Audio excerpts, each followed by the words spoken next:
چاره ای نیست یکی دیگر بینمون عزیزم.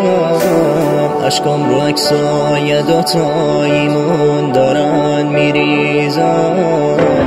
دستای اونو سخت بگیر ولی بدون میمیرم. منم با گریه همه عکساتو بغل میگیرم.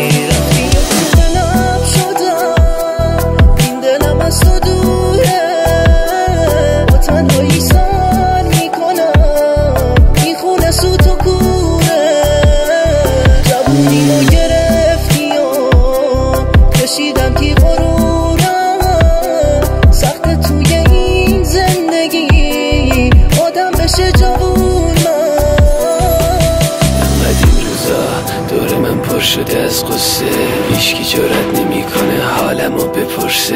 مهرابم یادت کهنه ترین عشقه. نالوتی پشت من صفحه نظر زشته. من پشت تو بودم تا حد مرگ. اسممو این اواخر سیف کردی دل آزار. قدیمی ها مردم ولی خدایی راست گفتن. کهنه دل آزاره وقتی نوعیت به بازار. ما نسلم در نسل قاتل احساسی. تیغ کن شد رو رگام نمیکنه بازی. هوای من هوا اونور خوبه. مشت بارون دیگه رو شیشه نمیکوبه. این روزا هوای این ور تگرگه. تابان رفتنت خون بازی و مرگه. من نوازنده این سازای شکستم.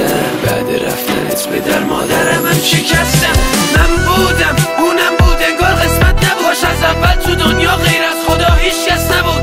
هنوزم سر تو با دلم بس میکنم گاهی. من میترسم از این حس واهی. تو هیچ وقت خودتو با من یکی نکن. سر من با عشقت یکی بدون نکن. تو پریدی با اونی که اسمش داداشه. ببین مرد نیست اونی که عشق تو چشمش نباشه. مادرم همیشه میگفت مرد باش پسرم. مامان نذاشتن ندیدی دردت به سرم. نشد بعد رفتنت یه شب گریم نگیره. یه مهراب هیچ آه مادرم میگیره. نامسلمون من که به پاک سوختم. تو با داداشم ساختی من جای جفتتون سوختم. آخه به کی بگم قیمتت واسم چقدر بود. من به کی بگم عشقمو ارزون فروختم. دلم شدم این دلم از تو دوره. با تنهایی سر میکنم این خونه سوت و کوره.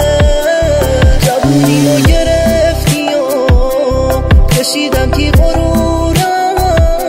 سخت توی این زندگی آدم بشه جوون.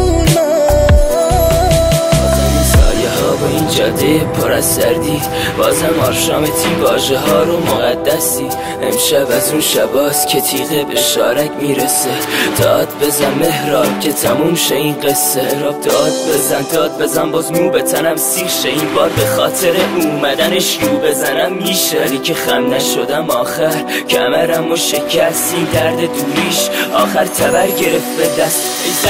ای زدو آخر کم آوردی. منگار از اولش منو شکست به هم گره خوردی. خدا زمین خوردم آخه چرا بهم نمیدی نفس. همه میگن خدا یه پله بالاتر از هم است. نه به خاطر این که خداست و جنست ازش زیره. خدا بالاتر واساده تا که دستاتو بگیره. خدا بگیر از این دستا. خدا بد زمینم زده بد کشیده. هوای تنهایی ها هوای بیت و سرده. تیزی تیغه بک و شارگامو پاره کرده. تو واسه پول باشی اونم از واسه عوض. منم میکشم خون از این دیه ها جای نفر. اختتم ریخته تو این دل که جرام نیستی پیشم. رو زدم منی که واسه هیچکی خم نمیشم. با تو قد این دل حساب بردمه که بلت نکرد. با خودت گیر بود ولی انگاش تو دلت نکرد. این آموز رو میگم که بازت پیشته باز به سلامتی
عاشق رکورد.